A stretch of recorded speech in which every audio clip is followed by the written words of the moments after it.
Hi, my name's John, and this is Business Update. In this week's episode, we'll be talking about Apple's scanning photo issue that was brought about with regards to its recent plan to be able to dig deep into your iPhone photos and solve I would say, violent crime, but in terms of avoiding exploitive child photos, pornography or of sorts. But obviously that invades to private data privacy issues here. And good news, whether that's permanently or temporarily, has been delayed for its future plans because of backlash from the community. Uh, on the related story with regards to Apple issue with regards to its sign up alternative, with regards to if you want to make a purchase on a particular app, you have to pay 30% fee. So if you're developing or developer here, you want to circumvent that process, but you might have the risk of getting kicked out, similar to what happened to Epic Games here's Fortnite game. Now, Apple is offering an alternative here. Whether that's good news or is that a moot point here.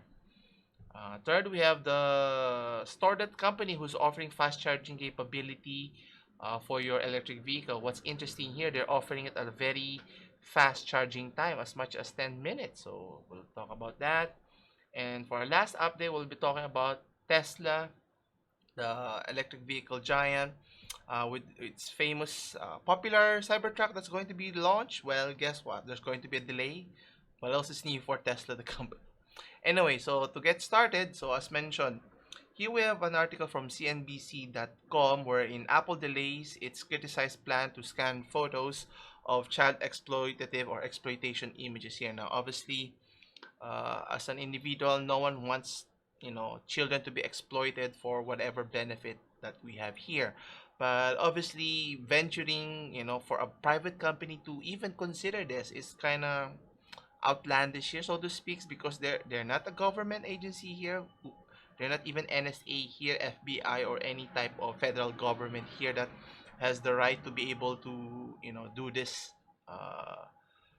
Do these types of activities, even if the idea is noble to begin with. But obviously, they're still a private company uh, with still, I would say, primal objectives of trying to make a profit here, or try to make look good for their perceived public perception here. Anyway, so Apple mentioned that it will delay its plan to scan user photos or libraries for images of child exploitation, which has brought about a lot of main issues from the community here.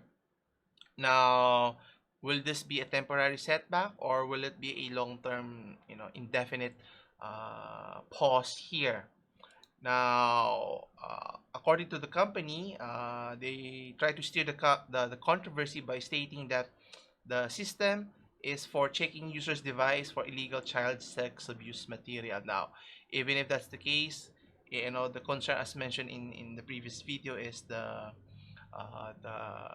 way it goes about doing it. Now, can it be 100% sure of identifying photos using machine learning here, which is one of the critical pinpoints here? Because if it's not 100% accurate, then there can be loopholes here. There can be false positives or false negatives here, which is kind of scary here if you're an individual that was pointed out that you may have exploitative child photos here, which is could be catastrophic. And would Apple be blamed here if that were the case here? Obviously, they don't want any of the responsibilities, but they want all the benefits. Anyway, a critic has already pointed out that the system, which can check images of stored in an iCloud account against a database of known CSAM or CSAM imagery, so trying to match if there's any peculiarity or problematic photos that was uploaded here.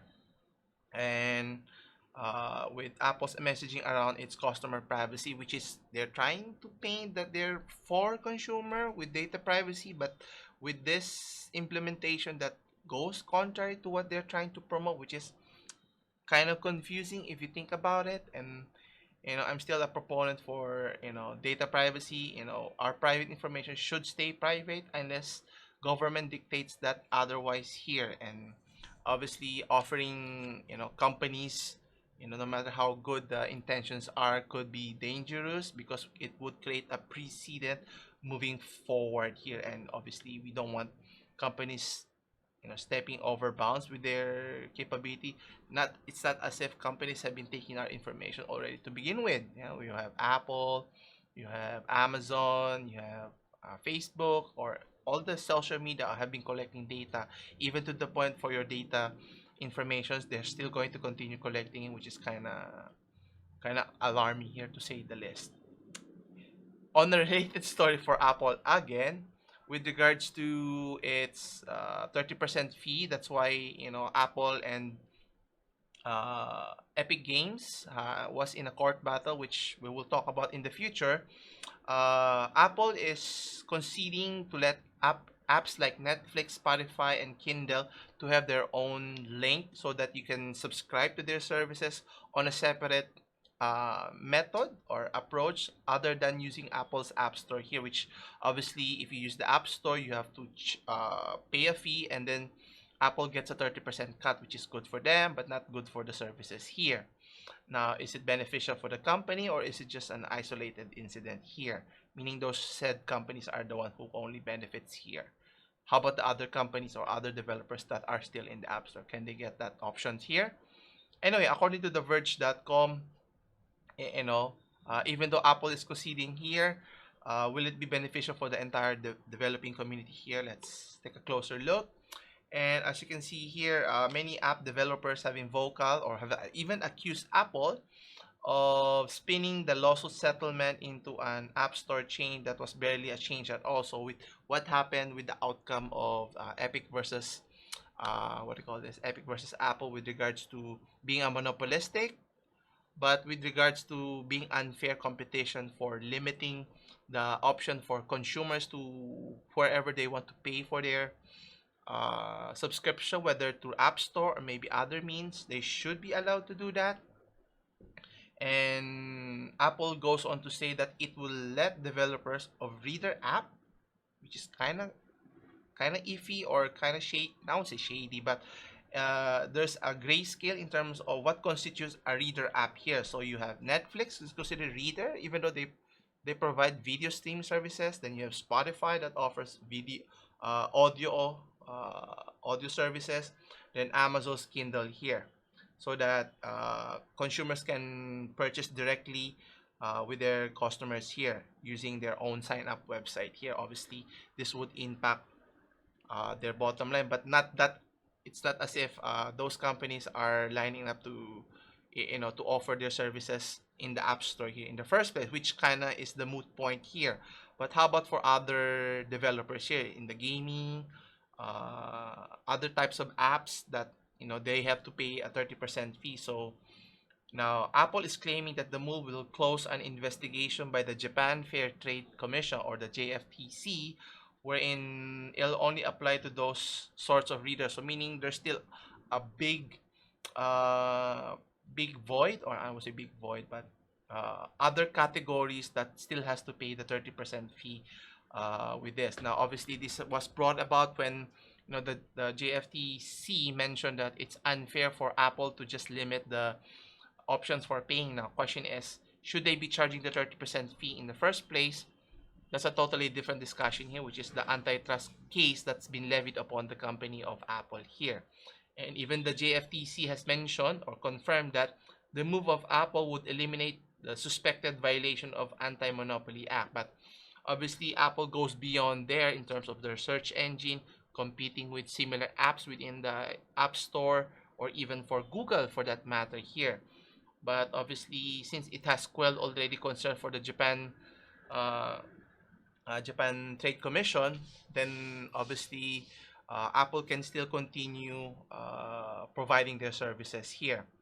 Now, obviously, the rule chain here is extremely limited in terms of scope, and Apple claims it only agreed to let developers use the so-called Reader app as a share of single link to their website to help users set up and manage their account. Now, Obviously, this is not going to hurt significantly in their bottom line.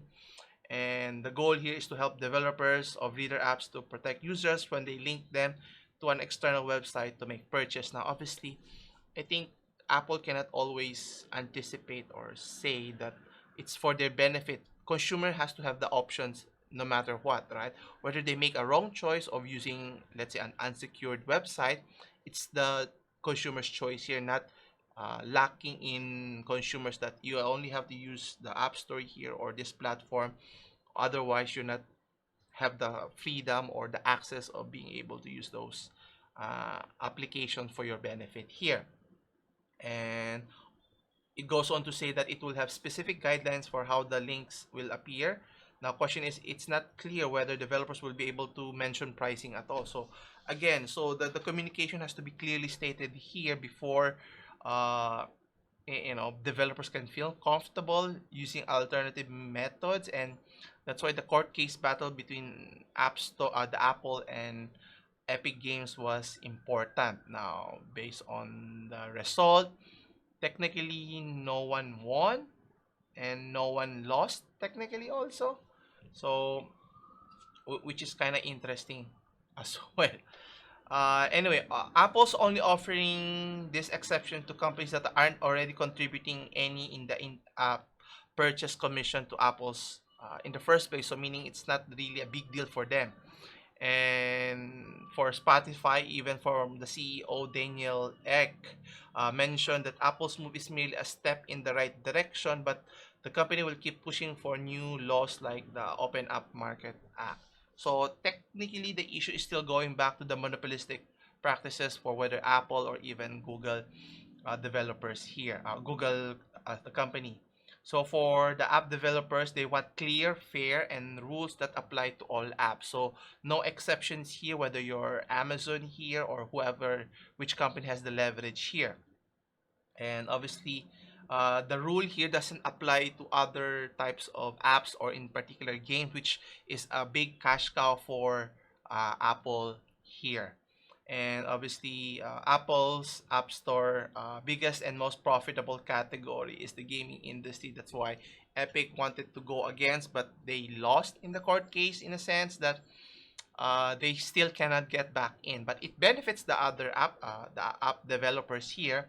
So thank you for Epic for doing their part, which cost them tens of millions of dollars. Anyway, obviously at the end of the day, Apple's goes on to say that the rule won't go into effect until early 2022. So that's still a year from now. So question here is, so the implementation would still continue to charge. You have to still use the App Store as the main way to subscribe to those services here.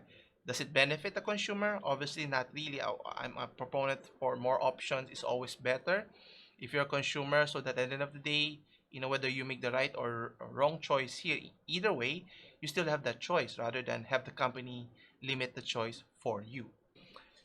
Anyway, for our last story, we have Tesla. Obviously, speaking of tech, their soon to be launched Cybertruck, guess what, has been delayed for 2022 according to cnet.com here. So this is not good news if you're trying to own the Cybertruck, which is kind of cool if you look at it. But question is, what's happening with the delay there? According to the article, according to Elon Musk, the CEO of Tesla, mentioned that there's going to be delay, and when in a health company wild call, he mentioned that they should be ready for production in 2022. And obviously, looking at the design here, it looks cool. Obviously, totally radical, different from a typical truck that you could own or an SUV here. And according to the automaker's vice president vehicle of engineering, Lars Moray, I don't know how to pronounce it. He mentions that the Cybertruck is a stage where we finished basic engineering of the architecture of the vehicle. So they think they're still in the product developing process, developing the prototype, and being able to mass produce it in a large scale here. So question here is, can people wait for that long of a period before the first Cybertruck rolls off the showroom or dealership here. And obviously, uh, with marketing, people's anticipation is an all-time high because a lot of people want to own an electric vehicle. With how Elon Musk has been hyping the Tesla Cybertruck, could be tremendous if it does well, if it can deliver what it's offering here, especially not just the design but the electric component. And there have been articles that you can even convert the back flatbed of a vehicle so that you can use it as a camping accommodation of sorts, very limited space, but nonetheless, right? So the demand is still high. So question here is, can they deliver in a given or timely manner here?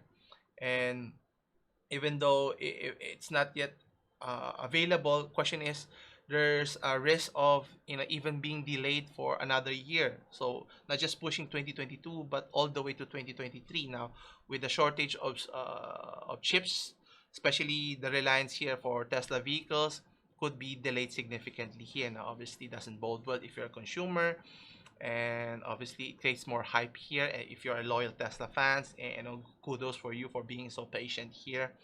And I think it's not just Tesla here, but for other car manufacturers here, because with until everything settles down with the pandemic that's still ravaging the worldwide setting here, it's still going to be a wait and see what happens here.